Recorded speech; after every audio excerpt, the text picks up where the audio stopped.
Hello दोस्तों, नमस्कार। शिव शिव। दोस्तों, मैं आज एक आप लोगों को कहानी सुनाने जा रहा हूँ। कहानी बहुत अच्छी है और बहुत रहस्यमयी है। दोस्तों, एक गांव में एक किसान रहता था। उसका एक लड़का था।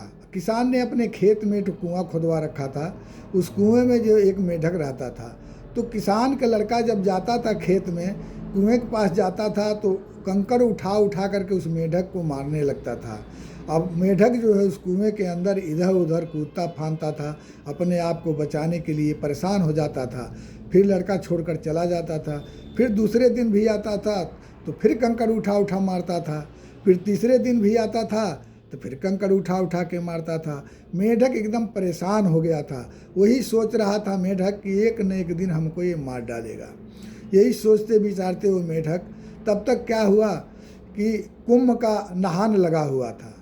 कुंभ का नहान लगा हुआ था तो एक हंस और हंसिन थे। तो हंस और हंसी आपस में विचार किए कि चलो कुंभ नहा कर आते हैं। बहुत दिन हो गया रहते हुए, कुंभ का नहान लगा हुआ है, चलते हैं कुंभ का नहा के आते हैं। तो दोनों लोग चल दिए। चलते चलते जब हंस और हंसी थकने लगे तो सोचे लोग कि कहीं विश्राम कर लिया जाए, कोई अच्छी जगह हो तो वहाँ विश्राम कर लिया जाए।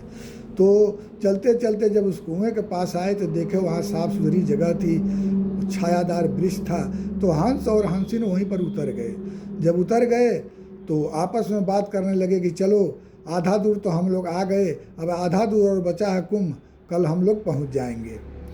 मेढक जो है उस कुएं के अंदर से हंस और हंसिन की बात सुन रहा था। तब मेढक उस कुएं के अंदर से बोला कि ये हंस, ये हंसिन, कृपया करके हमको आप लोग इस कुएं से निकाल दीजिए। आप लोग कुंभ नहाने जा रहे हैं, एक पुण्य आपका यहाँ पर भी हो जाएगा, एक पुण्य यहाँ कर दीजिए। आप लोग हमको कुएं से बाहर निकाल दीजिए। हंस बोले, मेढक तुमको क्या परेशानी है? तुम कुएं के अंदर हो, भरा पानी है कुएं में, तुमको परेशानी क्या है कि तुम कुएं से बाहर निकलना चाहते हो? तो मेढक बोला कि हे हंस, इस किसान के लड़का ने आकर डेली हमको कंकड़ उठा उठा के मारता है, किसी न किसी दिन हमको मार डालेगा। कृपया करके आप लोग हमको बचा लीजिए, इस कुएं से निकाल दीजिए। तो हंसिन बोली, ये हंस, मेढक ठीक बोलता है, किसी दिन मर जाएगा वो, आप उसको निकाल दीजिए बाहर। हंस उड़ते हुए कुएं में गए और मेढक को बाहर निकाल लाए। मेढक को जब बाहर निकाल कर लाए तो मेढक बोला, हे हंस हंसिन, आप लोग कुंभ नहाने जा रहे हैं, कृपया करके हमको भी आप लोग साथ में लेते चलिए, ताकि वहाँ पर बहुत बड़ी नदी होगी, उस नदी में हमको छोड़ दीजिएगा। हम वहाँ, हमको हमारे लिए कोई खतरा नहीं रहेगा, सुख चैन से मैं वहाँ रहूँगा। तो हंस बोले कि मेढक तुम कैसे जाओगे, तुम्हारे पास तो पंख है नहीं, कैसे उड़ कर जाओगे? हम लोग तो उड़ कर जाते हैं। तो मेढक बोला कि एक उपाय है, एक लकड़ी को आप लोग अपने पंजे में दबा लीजिए और साथे साथ उड़िए, मैं उस लकड़ी को पकड़ लूँगा और लकड़ी को पकड़ के झूल जाऊँगा, आप लोगों के साथ ही साथ हम जो है कुंभ चला जाऊँगा।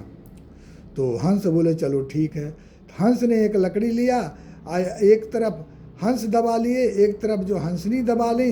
अब बीच में मेढक उस लकड़ी को पकड़ के झूल गया। दोनों लोग वहाँ से उड़े। उड़ते उड़ते उड़ते उड़ते जब कुछ दूर गए तो हंसनी हंस से बोले कि ये हंस, अरे हम लोग तीर्थ जा रहे हैं, कम से कम कुछ गाना बजाना, भगवान के भजन करते हुए चलें। तो हंस बोले ठीक है हंसनी, कुछ गाना, भगवान के भजन गाओ कुछ। तो हंसनी ने गाना गाने लगी। गाना इतना प्यारा, इतना मधुर था कि मेढक को इतना अच्छा लगा कि उसको होश ही गुम हो गया कि मैं लकड़ी पकड़ा हूँ, अगर लकड़ी छोड़ूंगा तो मैं गिर कर मर जाऊंगा। उसने क्या किया, गाना सुनते सुनते मस्त हो गया। जब मस्त हो गया तो उसने क्या किया कि हाथ, लकड़ी से हाथ छोड़ करके अब तालियां बजाना शुरू कर दिया। जब तालियां बजाना शुरू किया तो वो नीचे गिर गया। जब नीचे गिरा ज़मीन पर तो मर गया। जब मर गया, अब हंस और हंसनी वहीं उतर गए, देखे तो मेढक मर गया है। तो हंस बोले कि हंस और हंसनी बोले कि हम लोग अब तीर्थ जाकर क्या करेंगे, हमको तो रास्ते में इतना बड़ा पाप हो गया, हम लोग के चलते इस मेढक की मृत्यु हो गई। ऐसा करते हैं कि हम लोग भी यहीं पर अपना प्राण त्याग देते हैं, अब कुंभ जाने से कोई फायदा नहीं। तो दोनों हंस और हंसिन वहीं पर अपना प्राण त्याग दिए। तो आगे दोस्तों क्या हुआ कि जो हंस थे वही जाकर के अंधा हुए और जो हंसनी थी वही अंधी हुई, और वो मेढक जो था वही जाकर के श्रवण हुआ। तो श्रवण ने अपने अंधे माता पिता को कांवर में बैठा करके तीर्थ करा रहा था। अपने माता पिता का जो कर्ज था, जो माता पिता उसको जो है उतना दूर तक जो है लकड़ी पर पकड़ा करके उड़ा कर लाए थे, तो वही कर्ज वो पूरा कर रहा था।